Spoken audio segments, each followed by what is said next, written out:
Whoa, hey there, guys. Happy Saturday Arm Day. We are getting ready to kill it. We got 3 meals in us and we're heading over to the gym. So, out of how we've been feeling so far, I've been feeling probably the best I have in a while, man. It's a nice relief, you know? Slowly getting better and better. And a lot of it I attribute to getting some more food in me because I know my body just needs it. I've been kind of living on egg whites and beef as my protein sources the past couple days. I really just in general, since I was sick, I guess, was just drinking egg whites. But I went to cook some fish in the fridge, and I don't think it was good because I felt sick to my stomach afterwards. So we got up this morning, had 14 egg whites, and then my second meal protein-wise was another 14 egg whites. And my third meal protein-wise was another 14 egg whites. And it's 11:30 in the morning. So we've had 30, 38, 28 plus 14, 42. Yeah.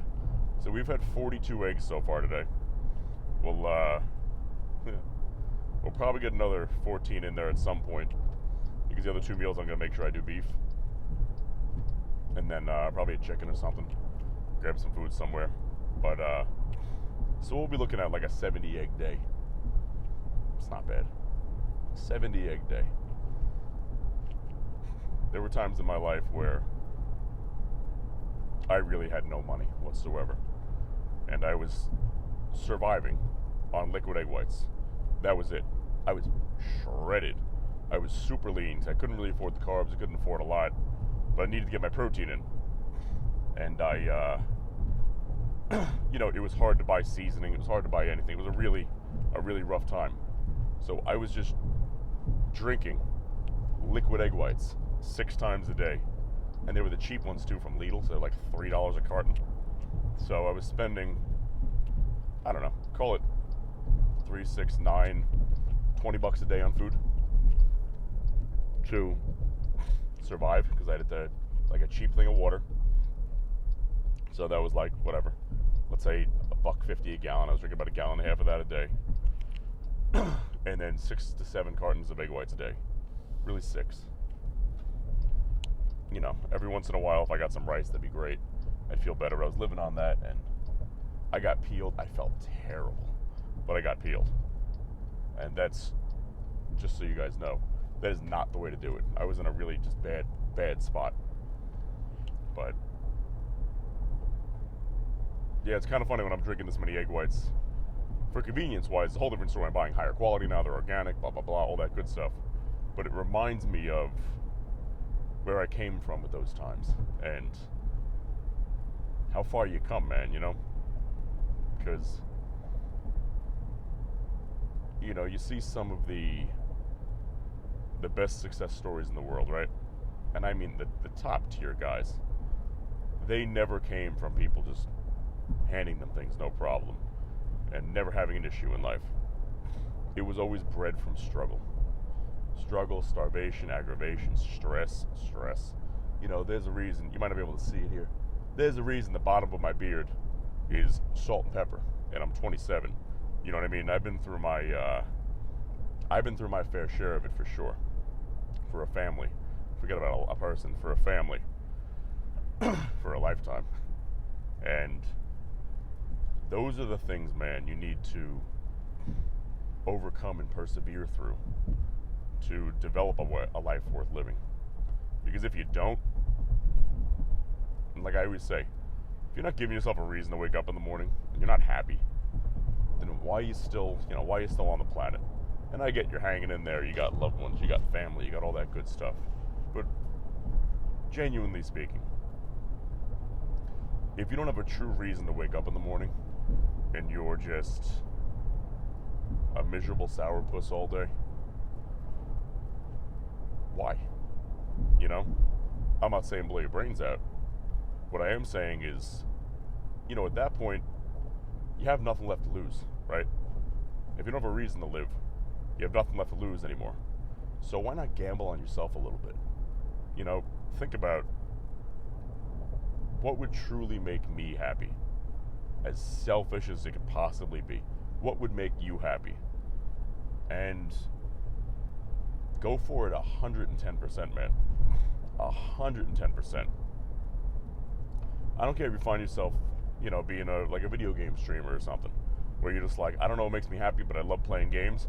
Well, the man's throw on Twitch and fucking stream that shit, Let some people watch, try to build something out of it. But I don't know, man. If you don't have a reason to get up in the morning, you got to find one. Because if you don't, then why, bad times are worth going through because they're getting you ready for the good times, and you appreciate the good times. But if you're living a life, man, where you never see another good time happening, and you're thinking to yourself, why am I here? Everybody in the world is going to tell you, oh, you're here because you're special and this, and everybody has a reason, and blah, blah, blah. But I'm going to give you the honest answer. The colder answer, and it's a dark one, but it's true, which is, I'm a firm believer of nobody owes you anything, and you're not here for a thing. You're not on this planet for a thing. Nobody owes you a thing. That being said, it's a beautiful thing, because that means you have no predetermined destiny. You can do whatever your heart desires. If there's any little thing you're passionate about, go pursue it, man. If you're saying to yourself, like I said, I don't have a reason to wake up in the morning, and your back's against the wall and you don't know what to do with your life, and you're saying you have nothing worth living for, like a really extreme situation, you have nothing worth living for. It's like, well, then you know what, man? This is the easiest decision you're ever going to make. Because if you have nothing worth living for, then you have nothing left to lose. So go at your passion, anything you even remotely like doing, just full steam ahead. You know what I mean? Get after it, pursue that shit. And if you truly had nothing left to lose anyway, is how you felt, well then what do you have to lose, right? You only have to gain. And man, that's like playing 100% odds on roulette. You're going to win. You come out on top. Worst case scenario, you spend more time doing things you love. And I mean, that'll help get you out of a funk just by itself. It's difficult to, and I acknowledge this, it's very difficult to make a living doing what you love. That being said, though, it is more than possible. More than possible to make a living doing the things you love in this life, man. And pursuing them wholeheartedly. But one thing for certain I do know is that anybody you see out there doing what you love and wondering, why can't I do that? Well, it's because they tried to do it. They tried and they failed, and they tried and they failed, and you don't hear about the struggling times from all the success stories. You see me here right now talking about I'm eating 6,000-7,000 calories a day, trying to put on size, be 250 pounds, jacked and lean and looking good and blah, blah, blah. But, what you never really heard was me telling you the stories about how for, probably a solid year, I straight up couldn't afford food. I was surviving on liquid egg whites just to get my protein in, and going through some really rough patches.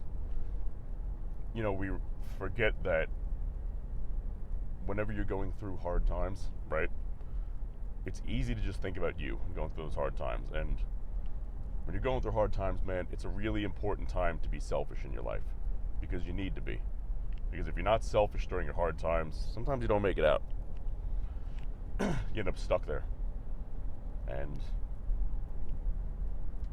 when you're selfish during those hard times, I'm not saying never do anything for anybody else, but you got to dedicate the vast majority of your energy toward yourself and getting out of that, because otherwise, like I said, why are you here?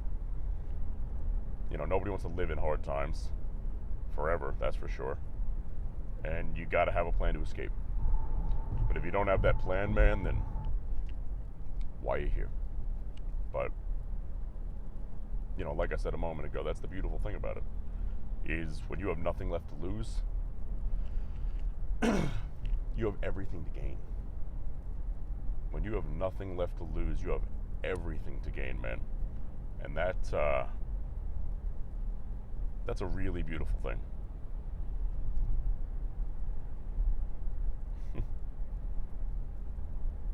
So much talk about arms today, right? Oops. So, anyway, I digress. You know, real quick, even when you start working out and you're feeling down about it, right? And you see the bigger guys next to you lifting heavier weights, things like that. And you're asking yourself, you know, I can't lift that, why should I try? You know, they started where you are too, man. That shouldn't, you know, bring it down. That's motivating. That's super motivating to see that shit. Knowing, oh my God, that's possible. You know, if I'm working out next to, let's just say peak Ronnie Coleman, right? And I'm sitting here, let's just say not quite his size by a wee bit, right? Not quite peak Ronnie Coleman size. You know, I might not be the biggest guy in the gym at that moment, but looking at that and saying, oh my God, that's possible? Holy shit, that's awesome. Should light a fire inside you, man, you know? And a fire like that is not easy to put out. It is not easy to put out. It's crazy. It's crazy how far we'll go for other people, but you won't do it for yourselves, right? You know, you'll kill yourself at a job that'll fire you tomorrow if they feel like it. They'll guilt you into a 2-week notice when they would have fired you for no reason, just like that, without 2 weeks, without anything. So, just a friendly reminder, guys, to live life on your own terms, and when your back is really against the wall and you don't think you have a reason to go on, and you don't think that there's anything left worth living for, you have nothing left to give, what's the point, right? You can look at that and say, that's correct, why don't I end it now, right? Fuck it, just knock it off. Or that slingshot is pulled back as far as it can possibly pull. There is not one more ounce of just momentum that can be strung back on those rubber bands. Now it's time to just let it go. Just let it go. Let the momentum, that ferocity, just take you propelling forward. Because if, like I said before, if you have nothing left to live for, man, then you have everything to gain. If you thought there was no reason to be on this planet anymore, and you were going to end it, you were going to do something stupid, why do that? Why cut it short? Why not just be happy instead? Do the things that make you happy. And if you don't know what they are yet, figure it out. Try everything. Try fishing. Try canoeing. Try badminton. You know, fortunately, most people are going to watch this video are athletes like myself, or, you know, people who love to go to the gym, like fitness, things like that. And we have this foundation with us, which is a great thing, and we're very fortunate to have that. So, same thing is, like I said, you know, if you're going through a hard time trying to find something to pursue you, right? It's on us too. Where we have this thing and we're fortunate to have this thing. But if you notice somebody going through a really hard time, don't ask them if they want to the gym. Go to the gym. Drag their ass to the fucking gym. Drag it there. Hype them up. The second a negative person sees the relationship two gym bros have hyping each other up over nonsense, you know what I mean? Bro, you look big, just trying to get like you, bro. It's a great feeling.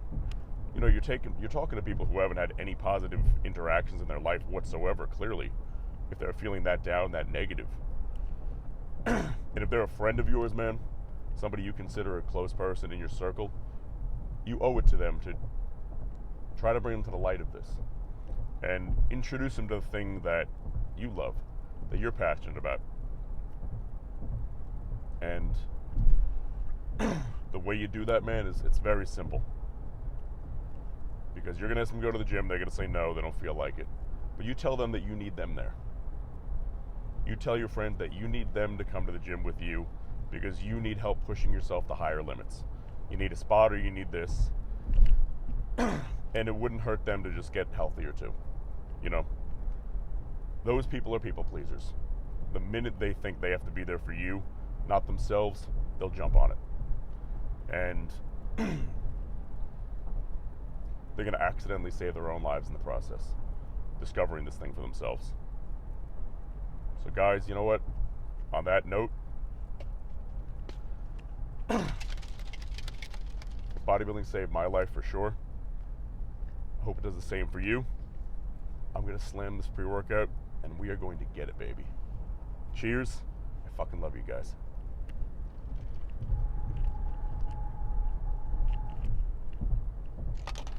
Ooh. Ugh, gross. I'll see you guys inside, all right? Let's get after it today. As you guys know, the face crushers, which are a modified version of skull crushers. So instead of going back here, going directly over my face, it really hits that long head over here a lot more. One of my favorite tricep workouts. We're on the work set now, grab the 50s. See what we can do. Ooh.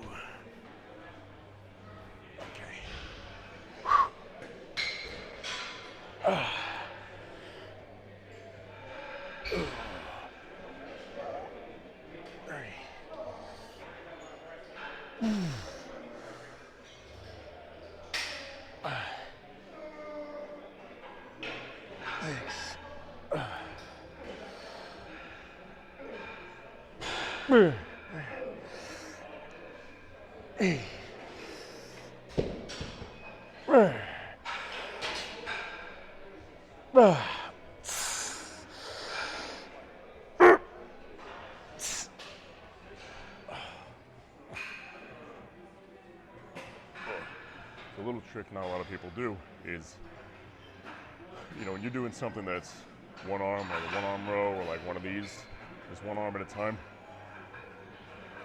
it's beneficial to take a second in between the other arm because you really just hit a full set. You know, it's not half your set, you went full 100% intensity. Give it a second and then do it again. Because even though that arm's fresh, your oxygen's not there yet. It's tapped out. So give it a second, treat it like its own set, and now you have a number to match, which I hit 11 for this one. We're gonna hit it over here too. Or at least I think I did. I lost track at some point. I know that. Oop. Okay.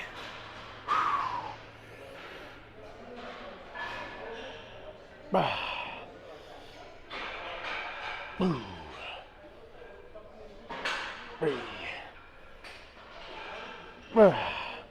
You always let it kiss you. Right there.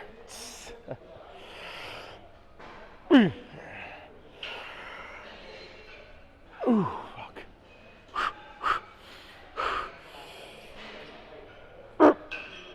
Ooh.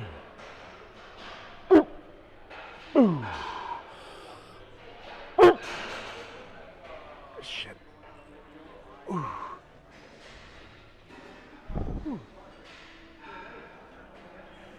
That was good. Since I made that change, I had some elbow tendonitis in my left one for a while. And it's feeling a lot better today, which is great. So that change did what we needed it to do.